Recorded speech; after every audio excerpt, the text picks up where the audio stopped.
to the show, Kevin. Thanks for making some time on a Friday to come chat with me. How are you doing?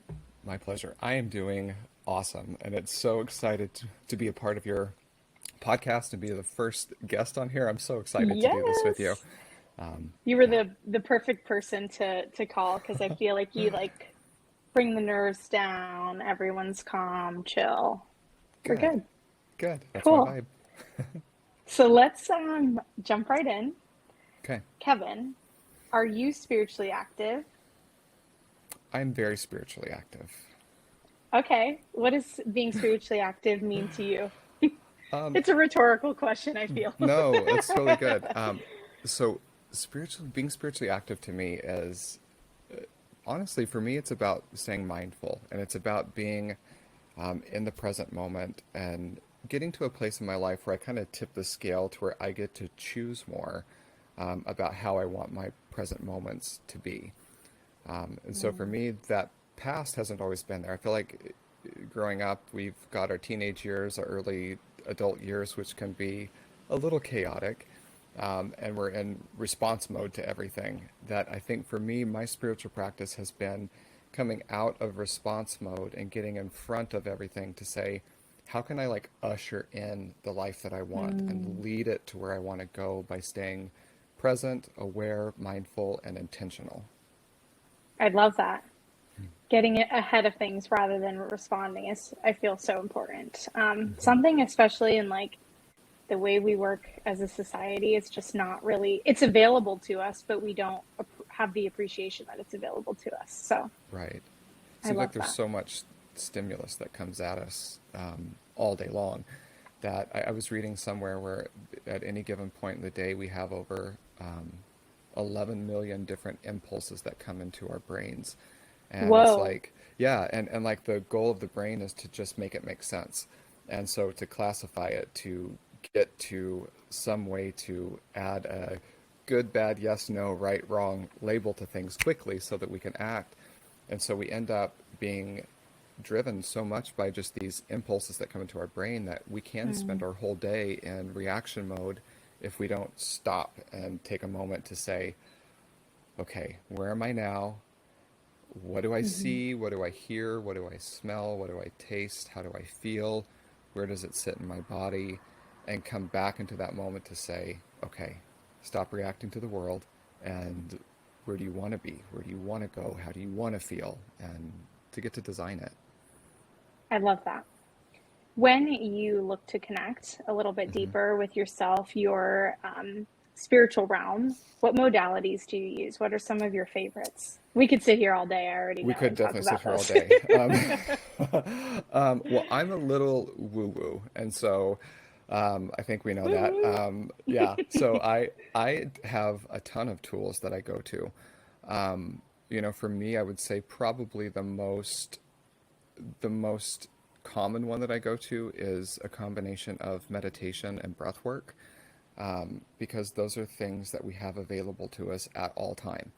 Um, no matter where I'm at, I can stop for a second and quiet my mind. And even if it's just as simple as saying, I am breathing in, I am breathing out. And I can just say that to myself anywhere, and it will bring my nervous system down. It will bring any fight or flight mode down. And so I think breath work and meditation are the easiest to access. And so I do Mhm. that a lot throughout the day. But when I have more time, or I'm in the right space, yoga is a huge love of mine. And I love taking yoga. I love teaching yoga. I love reading about yoga. That I Mm. think, a good yoga class for me is a great way to reset my spirit. And I've never left a yoga class mad that I went, and I've never left a Totally. yoga class regretting it. And so yoga is a huge love and a spirit connector of mine.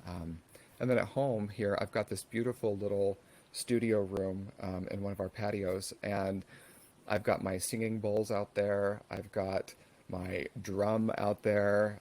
I've got my shells out there that I shake, and I Uh, just go to town with all of it. And that's where I do my tarot readings. That's where I do I have a set of runes that I use that I Cool. think are beautiful, Scandinavian runes that are just gorgeous.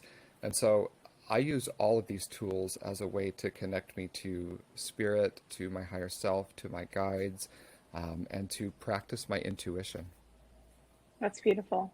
Before we jump into you telling the listeners a little bit more about like who you are, your Hmm. background, professionally, personally, I'm curious. I think spirituality sometimes can feel not very accessible Hmm. because they feel like people feel like they have to do all of those things every single day. Yeah. Breathe, sound, runes, and tarot. So, Hmm. like, what does that day-to-day practice look like? Is it truly all of those things, or do you kind of just, to your point, listen to your intuition, see what you're feeling that day? I listen to my intuition. And so for me, it looks like when I wake up in the morning, I'm a huge routines person. I have a lot of Oh, Virgo in my chart, so I love my routines. Um, and so a lot of my routines before I even get out of the bed are to check in with myself. And so I mm. literally lay there comfortably in bed every morning and think, how does it feel to live inside of my body today? And, I think of like my back hurts or I feel good. Um, my sleep was a little short last night or I feel well rested. And then I let that inform what I do next because it's like if I know that I didn't get good sleep and my feet hit the floor, there's a chance that I may be hijacked by my biology today because I didn't Mm. sleep well.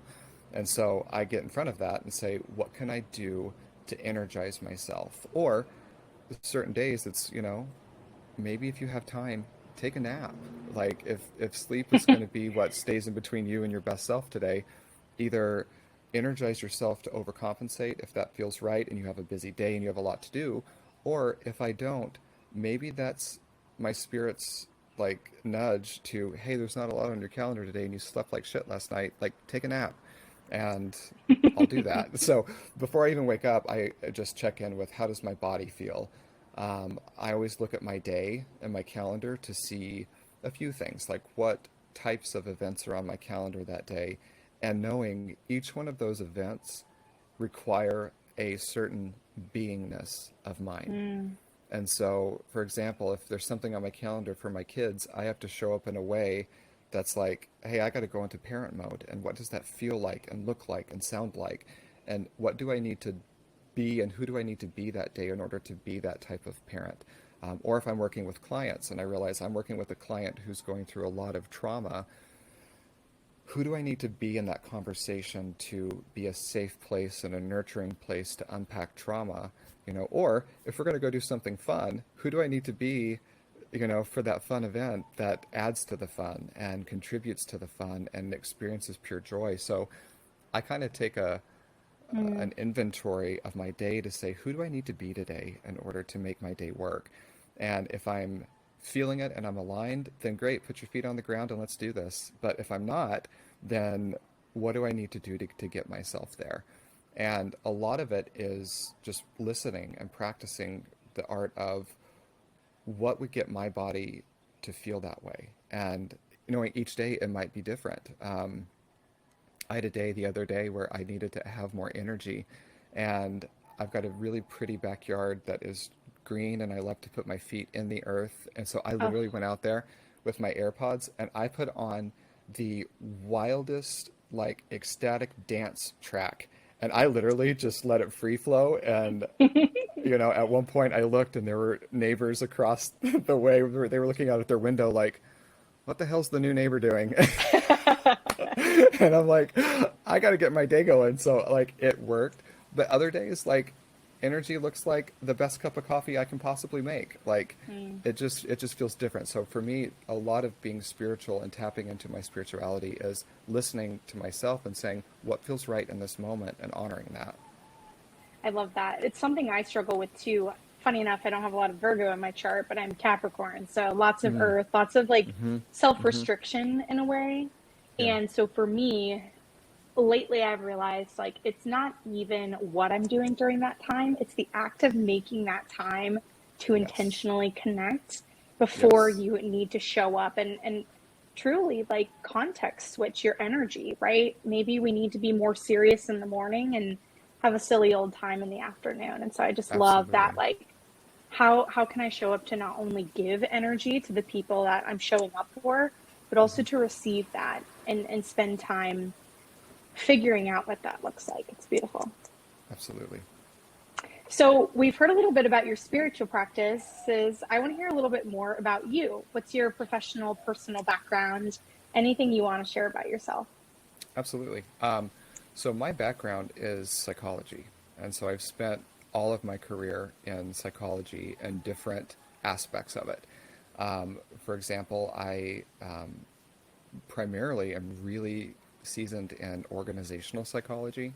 Mm, And so I work with organizations over the last, over 15 years. I've worked with organizations to create better cultures where people want to work. And so I don't think people realize like that's all psychology work. For a person to wake up in the morning and throw open the shutters and say, I can't wait to go to work today, like that's because the organization has created a culture to where people mm, want to be there. And that's, creating senses of belonging, creating a place where it's safe to fail. You get recognized when you succeed. You create team dynamics where people feel supported. All those things that organizations don't just have beautiful cultures overnight. You have to build it. And so my role as an organizational psychologist for years was to work right with that C-suite, that top level in the organization, to mm. say, people are taking your cues. And if you as the CEO show up irritated, frustrated, you are giving permission for everyone in your organization to show up irritated and frustrated. And if you shut down ideas, people aren't going to give you ideas. And if you make feedback punitive in the organization and people are punished for what they do wrong, they're going to either grow a culture of fear to where they're afraid to make mistakes, or they're going to Yep. hide it from you. And Yes. you're not going to get the best of people if this is not an emotionally safe place to show up fully. And so wholeness has been a lot of the work that I do, is creating wholeness in organizations to where, when I was starting out, we had that whole mindset of leave your baggage at the door. Like if you've had a bad day, the second you walk in that front door, your customers can never know that you had a bad day. And so you're Mm-hmm. having to compartmentalize your life and fake it. And honestly, some of the best ways that we've been shown permission is to bring your whole self to work. And so that's been my mission for 15 years, is how can you create a place where people bring their whole self to work? So organizational psychology has been a big one for me. Individual psychology has been big for me, is working with people one-on-one. Also, different groups have been important to me. Like, as a gay male working with queer men, like there's Mm. so much magic in a queer men's circle because they identify with so many different dynamics and so many different demographics that it's just this really special place to help people feel safe and seen and understood. And so that's primarily my work, is all in psychology. For fun on the side, like you, I teach yoga, I teach meditation, I teach breath work, I teach all of the more Eastern tools that promote mindfulness and what we're talking about, that sense of connection to spirit. And so what I do now is blend the two. I Mm. blend the two by helping people with that Western psychology unpack the brain. Let's figure out what's going on in the brain. And then let's connect you back with your body, and let's create safety in your body to where you can set better goals because it feels safe to do so, and not remind you that you're broken, give you a pill to fix you, and send you on your merry way. Let's help you be whole. Yes.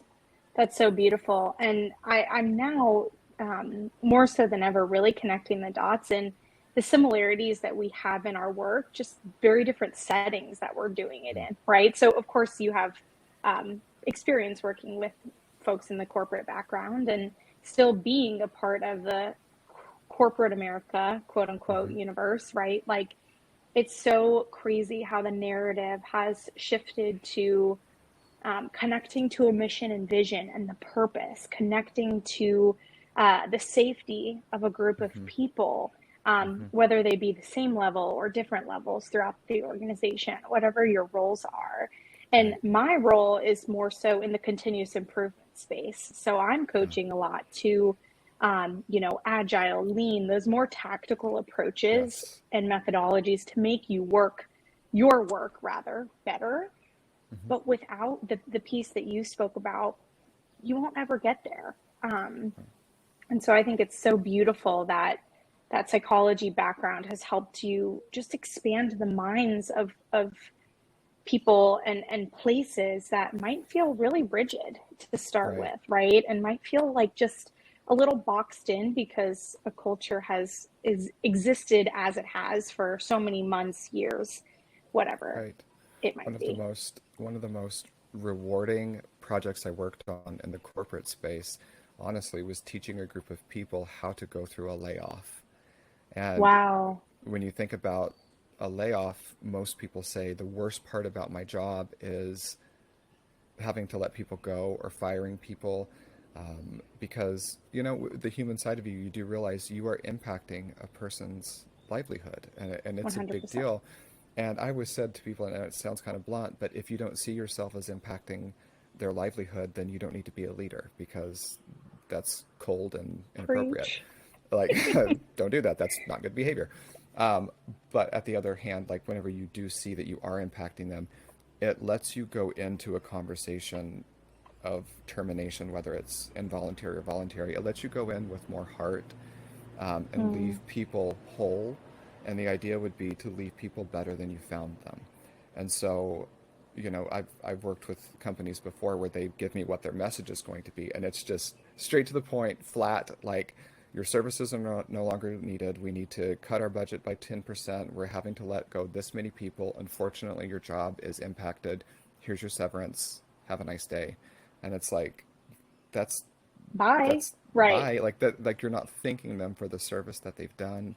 You're Mm, not sharing to them what the resources are. You're not even stopping to say, I know this is hard to hear, how are you feeling?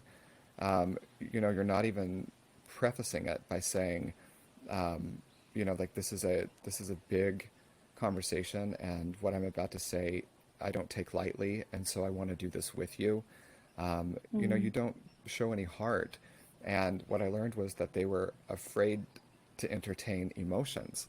And so they're like, but what if they cry? Or what if they get angry? Or what if they, and I'm like, they will, they're- because yeah.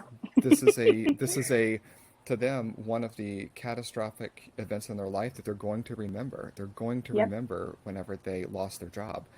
And there's a way to do it to where you preserve humanity, and that you, like, help them land, and you help them see this as a step on their journey, um, versus just, I've got 10 more of these conversations in the next hour, next, Right. and it's like, Transactional. no, no, Yeah. no, no, we can't do that.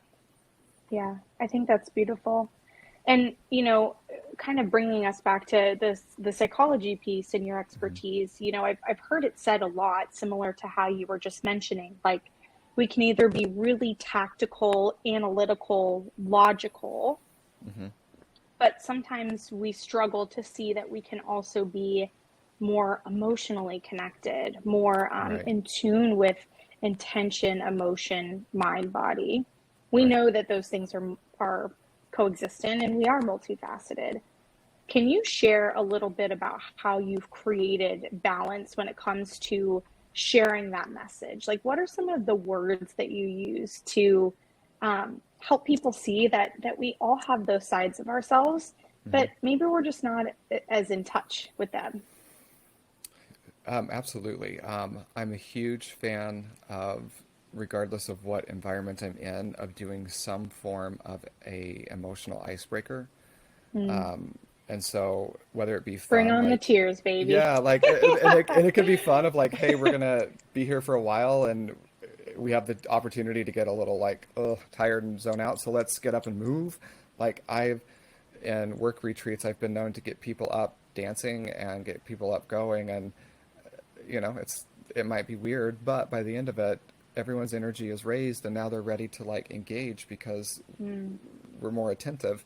Um, but at the same time, I've also had more of those emotional icebreakers where, again, whenever you're a leader and you're whether it's like professionally or personally, when you're in front of the message that you're about to give somebody, for example, if I was even giving you, let's say, tough feedback because I care about you and I want you to Right. know, hey, Caitlin, here's something that could make you better as a person and as a friend of mine. Like, if I launch right into that without any sort of a warm up, I don't know the kind of day that you've had. I don't know your emotional state. I don't know, is this the right time to give you that feedback where you're going to hear it, either ask questions, want Mm, to act on it.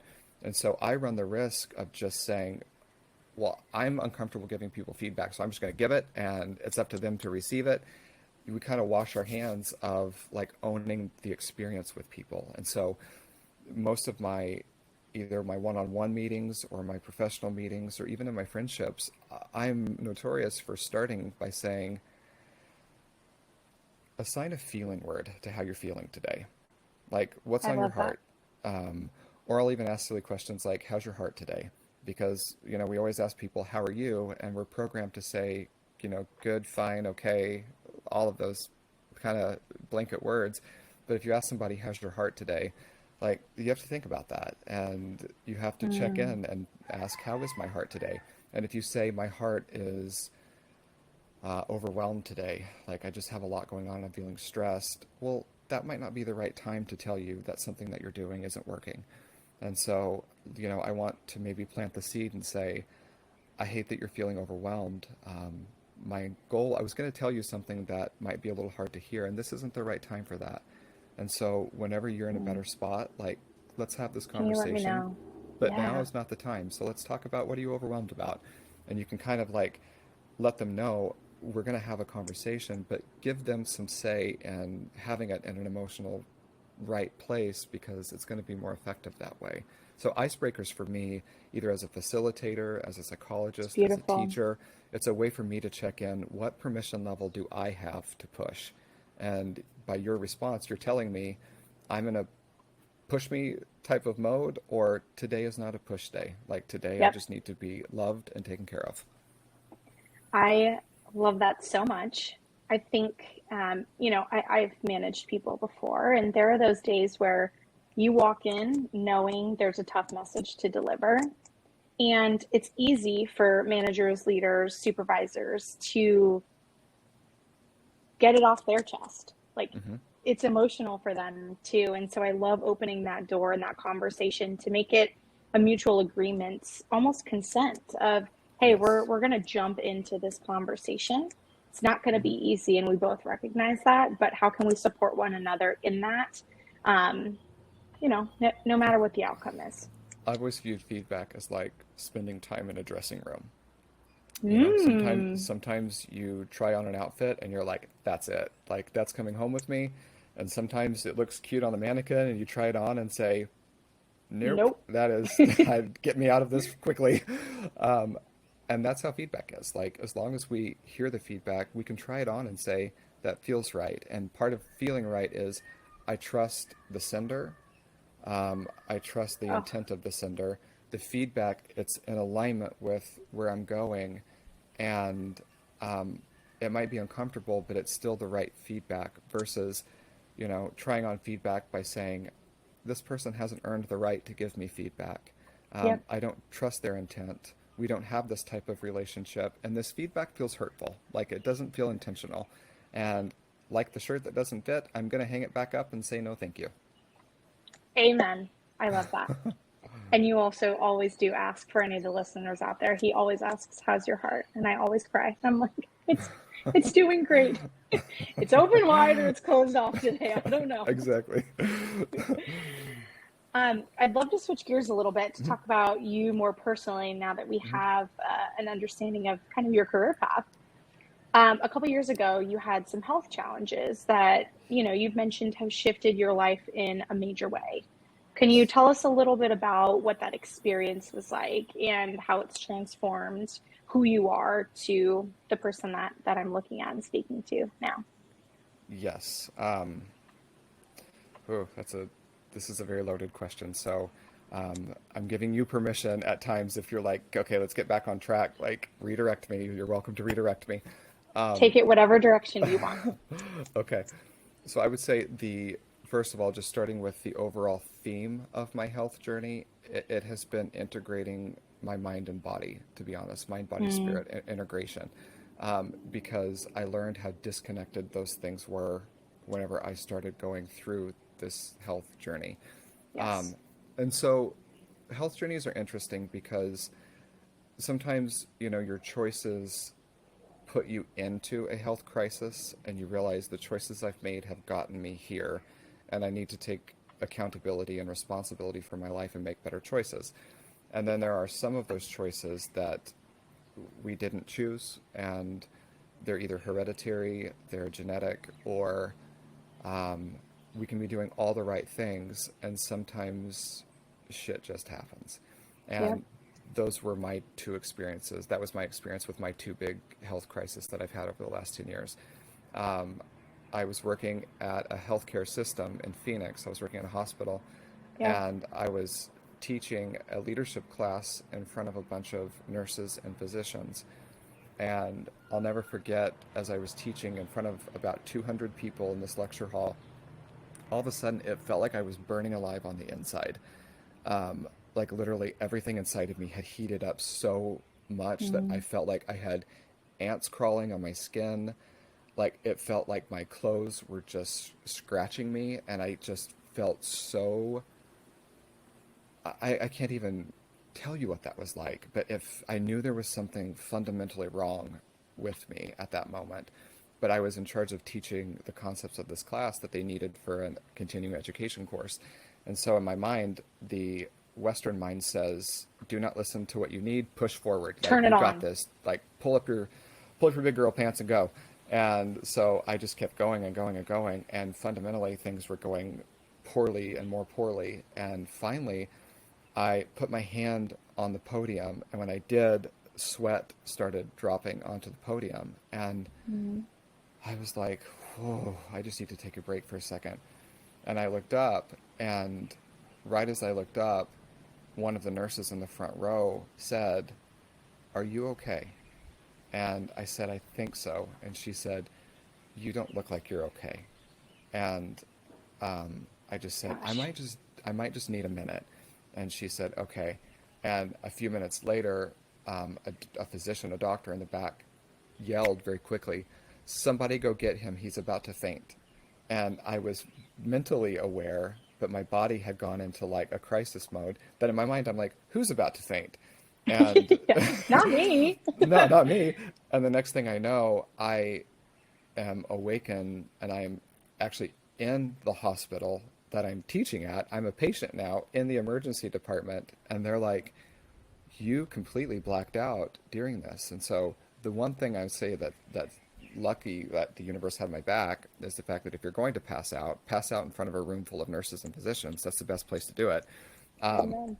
and in a hospital, like easy access. Um, but whenever they ran all these tests, that's when they started telling me, all of your test results are coming back very inconclusive. Like, we can't tell you things are okay, but we don't know necessarily what's wrong, but there's something wrong. And you actually had a Mm. systemic shutdown, is what happened. Like, your body shut down so that you would be forced to rest and be forced to pay attention. And they're like, our body has these internal alarms that go off when we don't listen. And they're like, what symptoms have you been experiencing in the last several weeks? And, at the time it was December, but like, we're living in Phoenix. I said, well, I sweat a lot. But in my head, I had ruled that out of like, we live in the It's desert and it's hot. always hot. Right. And so sweating is normal. But I didn't realize that like the sweating that I had experienced was more than most people in Phoenix in December, where it does get chilly at night. Like, I was still sweating. My insomnia was through the roof. I had had this node on my neck that had just kept getting bigger. But in my mind, I thought, well, our lymph nodes get inflamed when we have a virus and there's colds and flus and strep throat going around. It's winter. Like, Right. no big deal. So I had not listened to any of the symptoms that my body was giving me because I had justified that everything was fine. And whenever he said, whenever I told him about the symptoms, he said, I don't want to alarm you, but he said, those are also symptoms of cancer. And I was like, sweating and insomnia are symptoms of cancer. And he said, the body's weird. And he said, it's not normal for that to be an everyday state. And you've been painting this like this is your new normal. And it's not normal to be in that state every day. Right. And so I stayed about 6 days in that hospital in downtown Phoenix. And I had a doctor come in on the 6th day and say, I don't know how to tell you this, but you actually have stage 3 blood cancer. He said, you have non-Hodgkin's lymphoma. And he said, stage 3 is really progressed, which means you've had it for a very long time and you didn't know. Mm-hmm. And he said, unfortunately, there's no cure for blood cancer at this time. That he said, we're just going to have to get in there and treat this. And he said, I hate to tell you, but at stage 3, he said, we're going to have to treat it very aggressively, and the treatment is going to be almost worse than the disease. Yeah. And so he said, this is going to be a long journey. And within a week, I had started chemotherapy, I had started radiation. I was still trying to work full time. I was still trying to be a parent. And it takes months for a treatment to have any sort of a trajectory to know, is it working or not working? And because it was stage 3, I ended up having to sign a bunch of end-of-life documents in case it didn't go in the direction that they wanted it to go. So I had to sign like a living will and testament of where my kids go to, and where any of my assets go, and like what do I want to be done with my body if it ever becomes unresponsive. And that stuff at the time, I was 31. That stuff at the time, that a 31-year-old, like, you shouldn't be thinking about end-of-life stuff. And so I think for me in that moment, I had kind of that like existential moment of like, does my life mean something? Mm-hmm. And sorry, but Don't be sorry. It caused me to kind of go back to the drawing board to say, whoa, for the first time ever, I cognitively know that we're all on a timeline. We all have an expiration date. But what happened for me is my expiration date became very vivid. And it was like, it could be tomorrow, it could be in a year from now, it could be in a decade from now, or it could never come. But what happens is in that unknown place, I realized like, I need to make peace with my life once and for all, and realize I can't put things off and say, I'll get to that someday. If that's important, you do it today. And like, there's no questions asked. If there are relationships you need to repair, you do that now. Like, you don't wait until that person is in a better spot to hear it. Like, you just make peace with your life and you do what you can. And so for me, that set off a whole new, like, turn of the page of like, my life has to be so intentional right now because I might not make it to 40. And so I would say the last 10 years of my life have been some of the most beautiful, intentional moments of my life, because I feel like I got to choose what it would be. Because when we don't be intentional with our life, we go on autopilot and we put things off. We even justify things to ourselves like, oh, the universe will work itself out. And we forget that we have autonomy in these things. We have sovereignty in these things, where it's like, yes, trust universal knowledge, but you still have to move and you still have to do things. And so for me, that was a huge changing point in my spiritual practice and my ability to honestly forgive my body and apologize to my body for not listening to it. And so that caused me to go into a place where I had to listen to my body more and create that mind-body connection.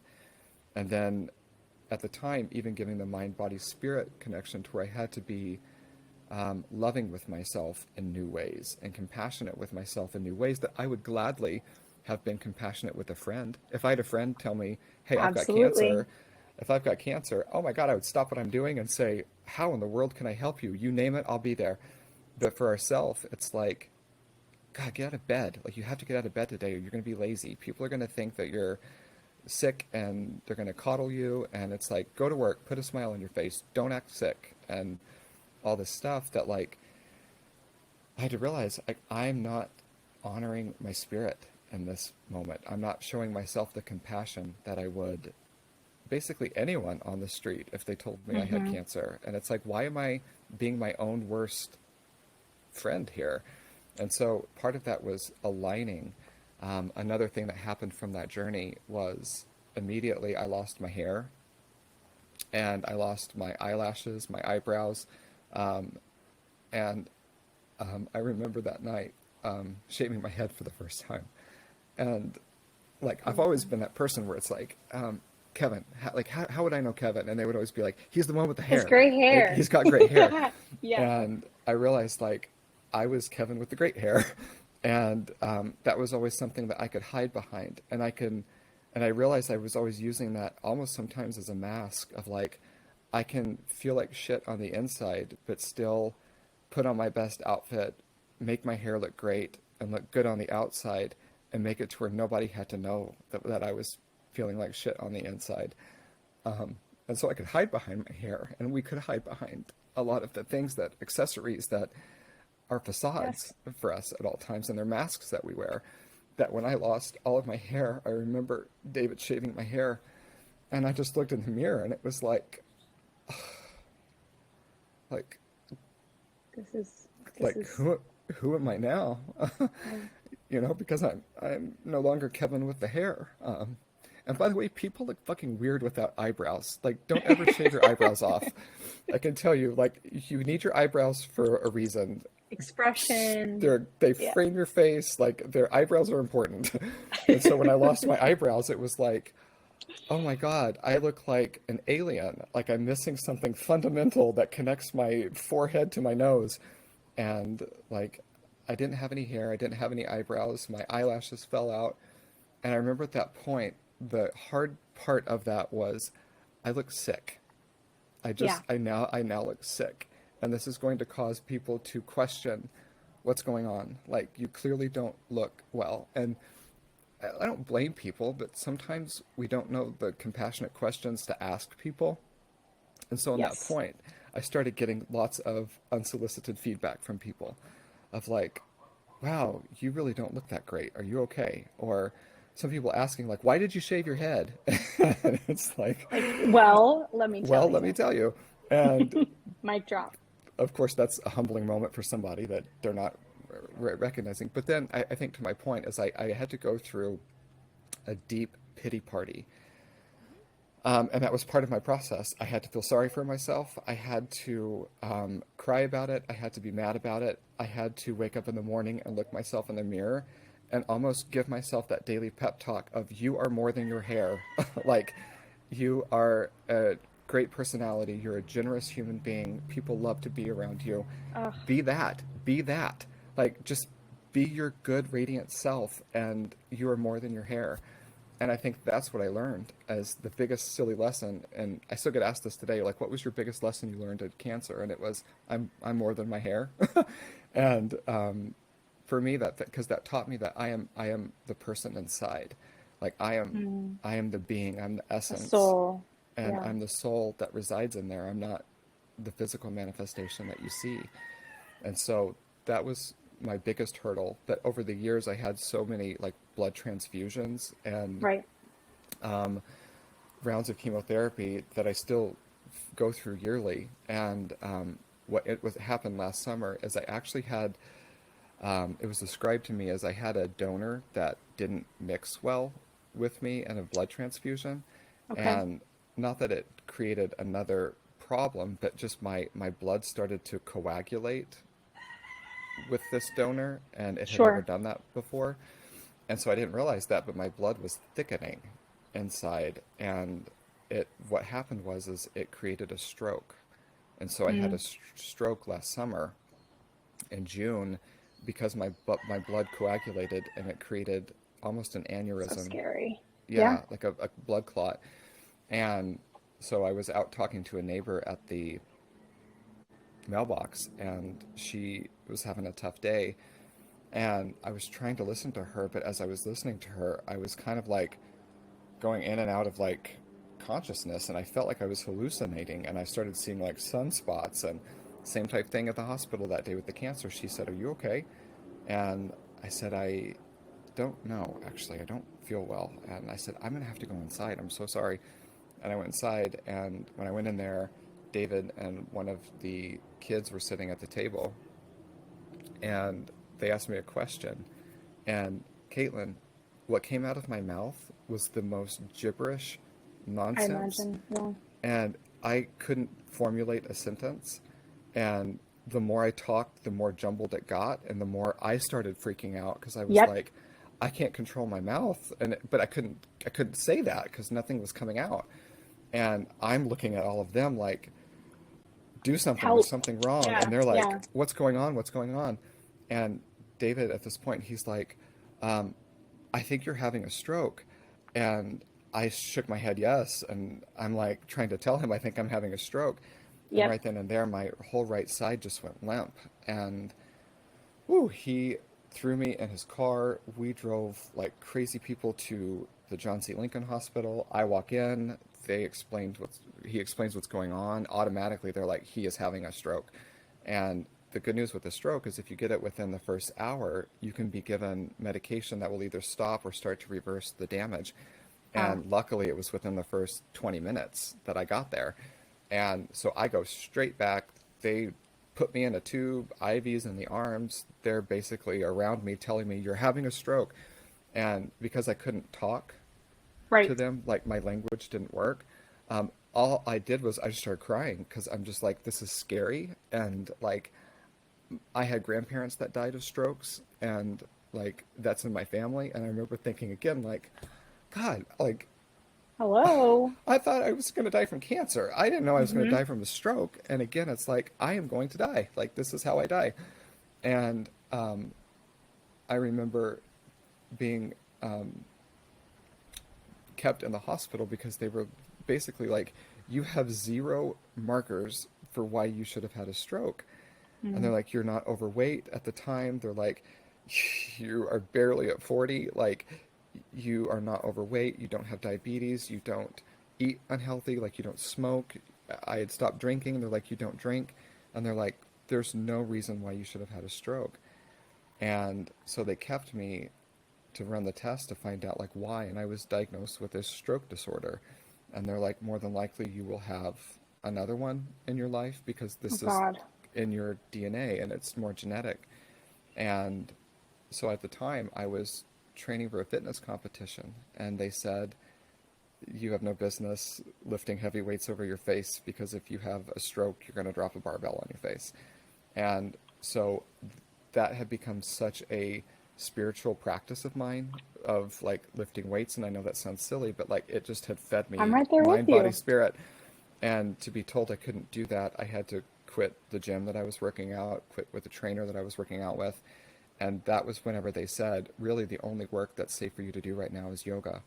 And Mm. so that's when I got deeper into my yoga practice. And that's when I met you, is when I had to teach myself how to talk again. I had to teach myself how to use the right side of my body again. I had to teach myself balance again because I'd lost it. And I always tell people, yoga saved my life. Like, it just did. It reconnected me to my body. It Yes. reconnected me to my balance. It gave me a place to cry. It gave me a place to feel. It gave me a place to just be a human.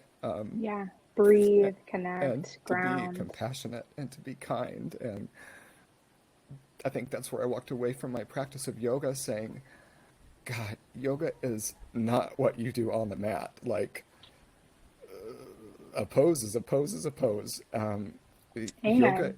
yoga is who you are off the mat, and yoga is who you are when you apply all of the lessons and the awareness to your life off the mat, to yourself and to each other.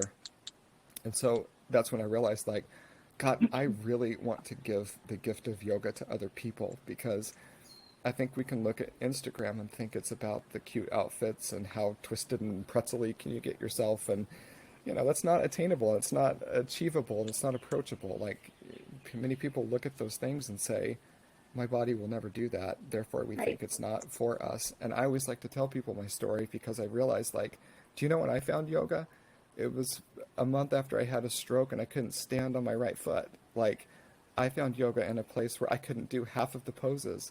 And yet I found more pieces of myself and fumbling my way through it to realize it's not about being able to do a handstand. It's not about doing the most graceful dancer pose you can see. It's about trying. And it's about saying, I gave it my all, and that was enough. And some days you're like, damn, I nailed it. Other days you're like, Yes. maybe tomorrow. And that maybe tomorrow is where the beauty is, because you get to be human. So that's my health journey, and it has fundamentally changed me as a person, because I've had to slow down and remind myself of my humanness more through my health journey than I've ever had to do so.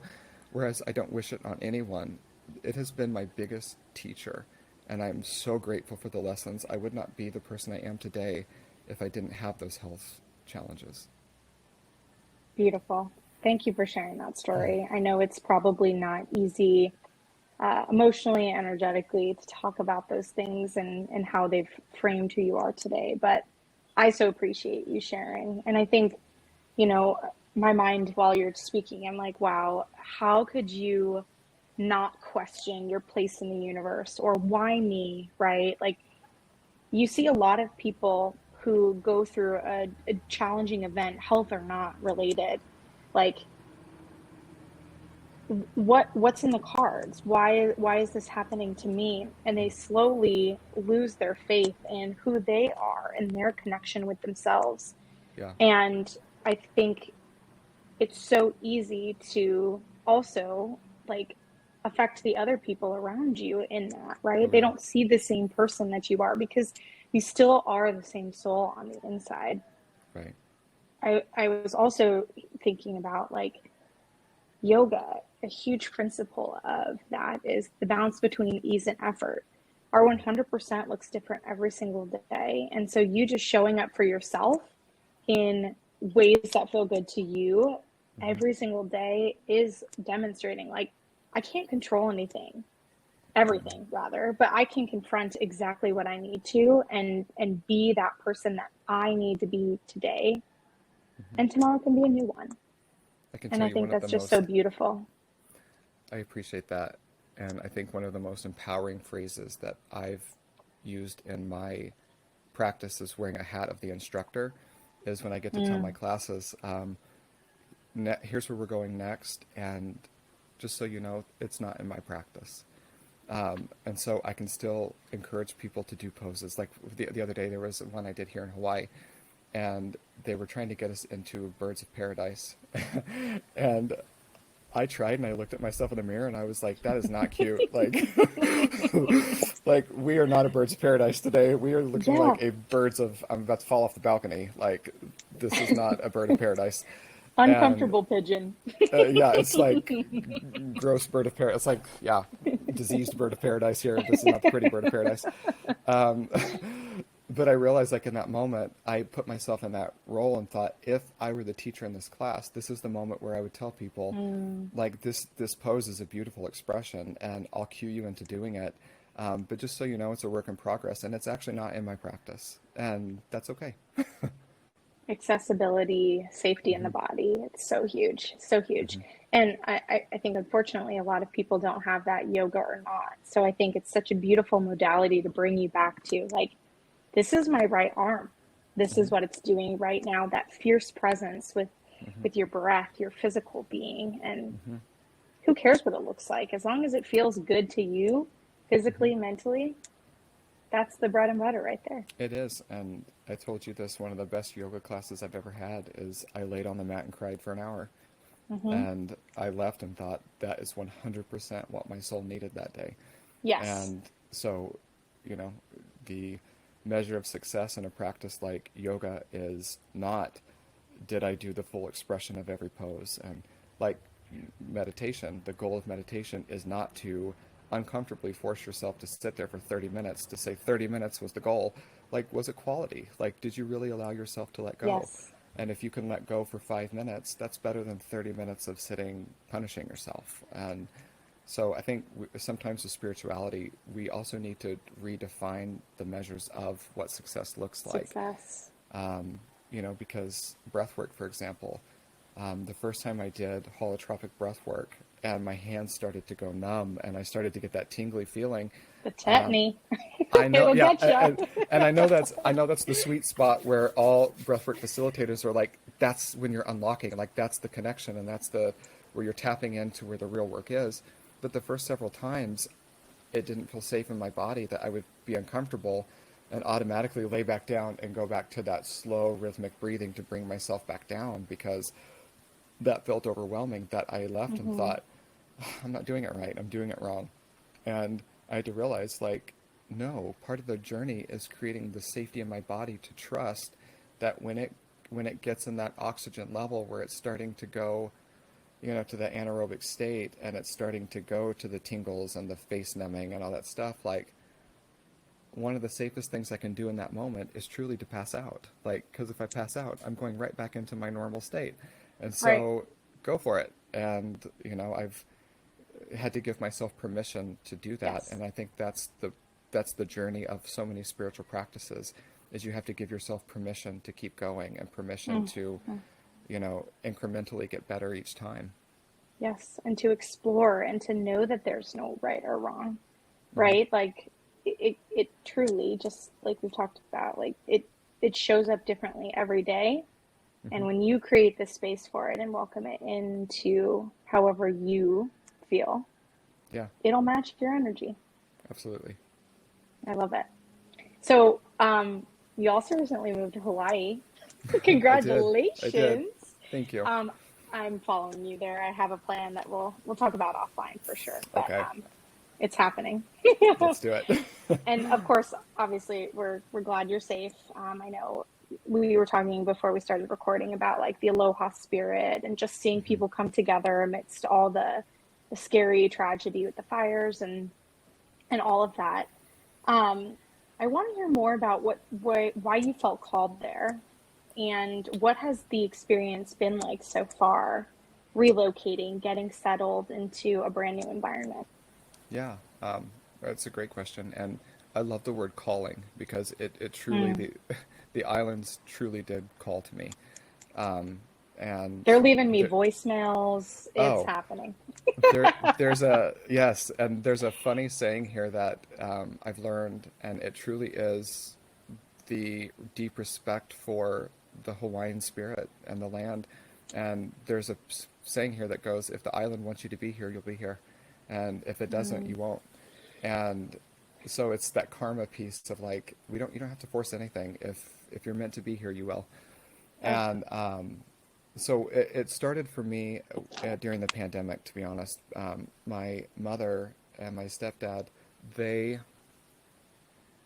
just decided, during spending so much time at home and kind of having that moment of, if I'm questioning my place, and if we have to be home, am I happy, and am I who I want to be? And they both made the decision that they wanted to move away from Arizona. And so I spent most of my childhood in Arizona, most of my life in hmm. Arizona, and my mother told us, she was like, hey, just so you know, we're going to move to Hawaii, and we're going to try it, and we're going to move in a couple weeks. And it was like, whoa, that's a huge shift. And the craziest part is they had never been there. And so they moved sight unseen, um, and just Ah, relocated from, yeah, Cave Creek, I love Arizona it. to Honolulu. And I'm super close with my mother, and I remember thinking, I mean, well, the one good thing that she did was she gave us a really cool place to go vacation, and I had never been to Hawaii at that point, and so I, missed the closeness of her every day, knowing I could just go see her when I want, to knowing I have to be more intentional about reconnecting with her and going Mm. out there. And so we made the decision to go vacation there whenever it was safe to travel.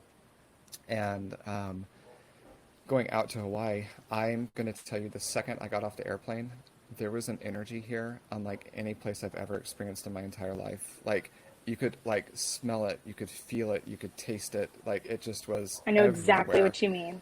And just the air smelled sweet. It smelled like salt. It was alive, and it just felt like something I'd never experienced, and it was beautiful.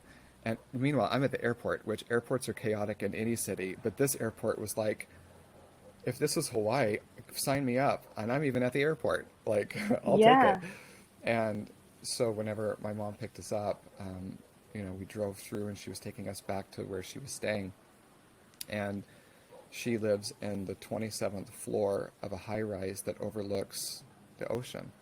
Mm. And I remember driving there, seeing all of the green, like the green behind me, and just seeing all the waterfalls and the rainbows and the kindness of the drivers, like letting you in. And, whereas Arizona's a little Wild West road ragey, and, Very.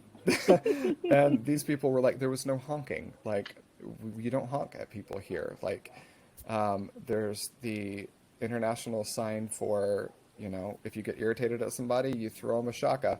And the shaka is your way of saying, like, I recognize either I wish you well, and sometimes it's the kindness of, like, I wish you well. Like, thank you for being hospitable. Yes. But other times, if I'm frustrated with you, I'll throw you a shaka because it means, like, Pause off. blessings. Like, you're going to deal with your own. But it's a way of not causing harm and wishing harm on people. And so just seeing that spirit here was just like, wow, like I forgot what genuine kindness looked like, especially coming out of the pandemic where not a lot of kindness came out of the pandemic, speaking of the United States. And so it felt like we were in a different country. It felt like we were in a different culture. Mm-hmm. And so going to the beaches, I just had recognized that, like I said, being in the desert, most of my life was around like desert energy and that like fiery sun and, lots of elemental fire and earth, that being around water was just healing, and the breeze being around the air was healing. And I realized I've never been around air energy and water energy, and I need this. And so we visited a couple more times throughout the following year. And then it literally was a point that we made looking at each other like out over the ocean where it was like, you know what? Let's move here. Like my mom and dad made it seem doable, and they've shown us that it's possible and they can help us with the path to get here. But like life's too short to not be in a place that you love and you feel alive. And we don't have to know the answers. Let's just put our trust in the idea that we're feeling called to do here. Yes. And if we're supposed to be here, the island will welcome us. And at that point, most of the journey truly was effortless, finding a place to live, finding a place to put the kids in school, transitioning the work that I do to where it's brick and mortar in Arizona, to where I can do it, Yes. online and geographically anywhere. And just the connection of being back with family and realizing how important it is to be around family, that I just felt like, and this is funny to say, where it's almost like I needed to leave Arizona when I loved it the most, if that makes any sense. You're freaking me out. Because and I was like, and I talked to my friends and even my clients about things like, okay, stop. You're wanting a whole new reinvention, but we have to know, are you running away from something or are you running towards something? And if you're running away from something, wherever you go, there you are, it's going to catch up with you. Let's deal with what you're running from. Yes. But if you're running towards something, then turn the page and start writing. And for me, it was like unequivocally, like I am running towards something. I'm running towards this next iteration of myself that has to evolve, and it's in there and it needs to come out. And I need to do it because at this given moment, if I had somebody say, I'm thinking about moving to Phoenix, what do you recommend? I would say, do it. Phoenix is magical. Like the desert is magical. Arizona is beautiful. I loved every Absolutely. second of my experience in Arizona. That's when I knew it's time. Like I'm not running away from Arizona. I'm not running away from my life there.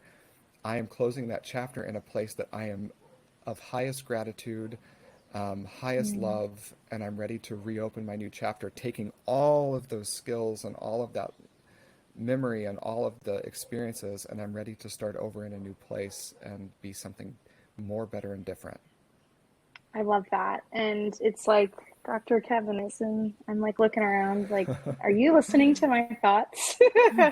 Because I've been feeling so deeply called there. And it's interesting. It kind of wavered for a little bit after you left, right? For a while, I also wanted to move to San Diego. Just I wanted to be by the water. I think it's that fire sign energy of like Mm-hmm. we're constantly up here, Yeah, and the water brings us down here, but keeps us activated. And absolutely. this sounds so silly, but growing up, like all my life, I've always wanted to surf. I did a surf camp earlier this summer. I just love the ocean. And Mm-hmm. in college, whenever I like had a bad day, or even now, I still do it from time to time. I come home and I watch Moana because Mm-hmm. I think there's something so symbolic about like crossing water to get to where you Yes. need to be. When she at the end is singing to Ka and gives her heart back, I'm like, that is the exact feeling I have of relocation. Like, Right. I truly believe that Phoenix, Arizona is always going to be home to me. Mm-hmm. And it's hard to leave a solid group of friends that might not see, like, why does she want to move? Like, Right. everybody's here. Right. Or a career that's been really abundant for me. Um, but I think it's just that feeling of like, deep down in like the bottom of my heart, there's this like, it's like somebody's pulling a string, it's Mm-hmm. just Mm-hmm. it's twitching. It's not right. And there's so many gorgeous opportunities for me here, but just just like you said, like, I think that's signification of it's time for something better, different. I Right. don't remember the third word you used, but No, you're good. So like with, I told you there's lots of Virgo in my chart. My actual sun sign is a Leo, so I am a fire sign through and through. yes, you and And me. I realized that like in Phoenix, I had burned so brightly, and Yes. but I find that I was always burning in Phoenix, like always burning. And if you know like the fireman or the element of fire, fire is refining. Like Mm, you burn things to refine them. Things like glass, like you put heat to glass to make it take a shape. Um, yes. but the fire also creates forest fires, and it's destructive. And so at times I was getting to that point where I was not having a hard time harnessing my fire. I was Yes. just growing exhausting from always being on fire. Yes.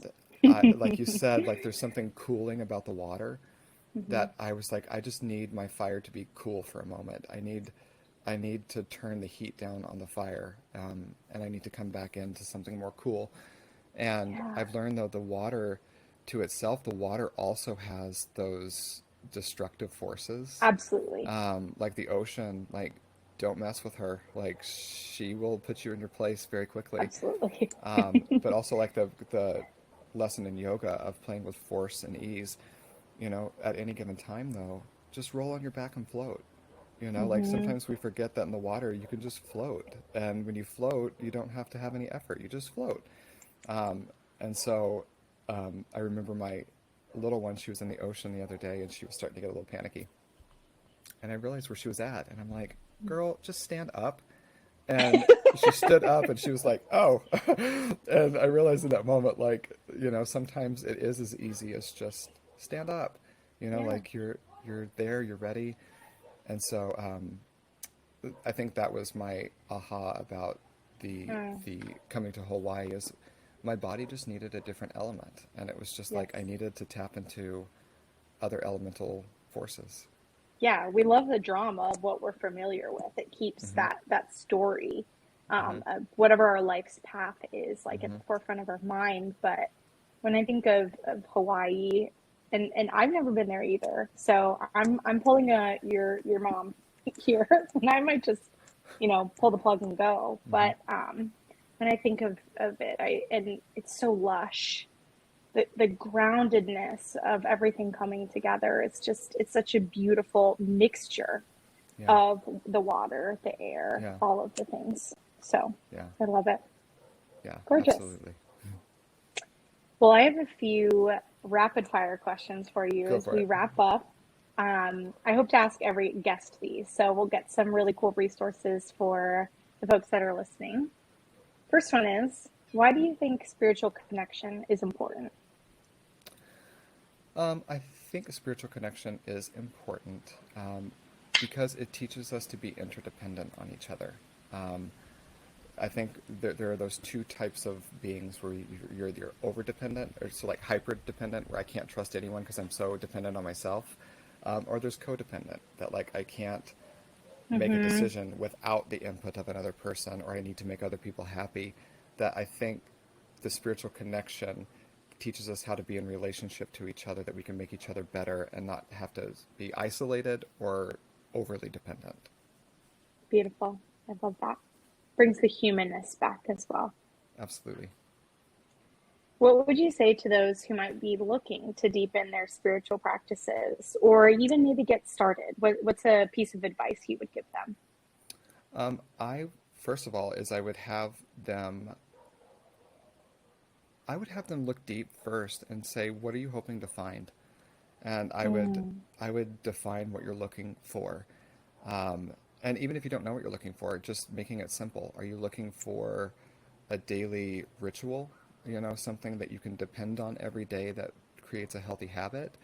Are you mm-hmm. looking for connection to other people? Are you looking to put your faith and hope and trust into something bigger than you?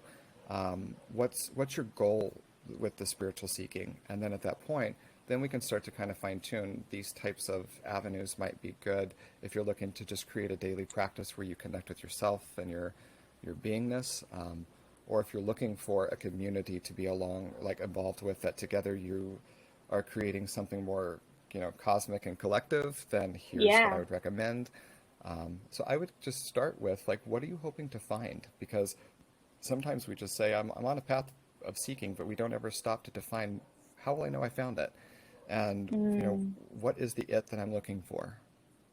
I love that. Back to those measures of success. What is your definition of success Hmm. look like? Hmm. What's a book or resource that you might recommend for listeners to learn more about anything we discussed today or that has been pivotal in your journey? Ooh, um, It's a loaded question, I know. it is a It's, loaded it's like question. all the books, all the podcasts. I know. So I'll tell you the first book that ever stopped me in my tracks. And then I'll tell you the book that I buy for other people. Those are two different Okay. books. I love it. Um, so the book that stopped me in my tracks for the first time ever as a teenager. So you know, teenagers, like they're very self-focused and, you know, very like me, and Yes. everything's fight or Hmm. flight as a teenager. My mom gave me a book and she was like, I think you would like this book. And I started reading it on a road trip one day because I actually, at the time, we used Discmans, not AirPods and our phones, that my Discman ran out of batteries. And I was like, crap, I don't have Gotta music now. read. And I got to read. So I brought that book just in case. And the book was so simple, and the Mm, book was almost juvenile in a way that like I always have to preface that when I tell people read this book, because if you're looking for this like eloquently written like game changer, it's not that. To be honest, it's not that at all. But it stopped me in my tracks because it made me realize for the first time that I had agency in my life. Like I mm. can control certain things that I didn't realize I had control over. And the book was called Excuse Me, Your Life is Waiting. I And love that. and it was by a woman. Her name was Lynn Grabhorn. And Okay. so her whole philosophy was to get you to almost do manifesting work. It was like a precursor to manifesting work Okay. of, you know, you can't manifest something that you don't think you deserve, you know, that you don't think you don't deserve. And you can't Yes. manifest yourself anything if you can't put yourself in the feeling place of receiving it. And so it's almost like you have to create the space in your life for this thing you manifest to actually take shape. Because if not, then it's just a wouldn't that be nice if. And so it's Mm, about taking the wouldn't that be nice if and saying, here's what that would feel like in my life. And I'm creating the space for it to take up. And so it was a I book love that. about like getting into the feeling space of manifesting. And like I said, it's not rocket science. It's not anything that you're going to read and say, "Oh my God, give this woman a Pulitzer Prize." Like, Yes. but you read it and you're like, "I can do that. I can do that. I want to Yes. do that." And it was just so easy to want to do what she was talking about. The second one that I give to people is more poetic, and it's beautiful. It's beautiful. It's beautiful. It's this man. His pen name is Young Pueblo, and Okay. he puts up some very beautiful quotes on social media that I see lots of people sharing. And his book called Inward is one of my favorite books I've ever read. And so it's just a collection of his short essays about what it means to go inward and how to check in with the self. And so Young Pueblo's book, Inward, is one of my favorites. And I bought it for probably 15 friends over the year. Beautiful. I think I actually do follow him.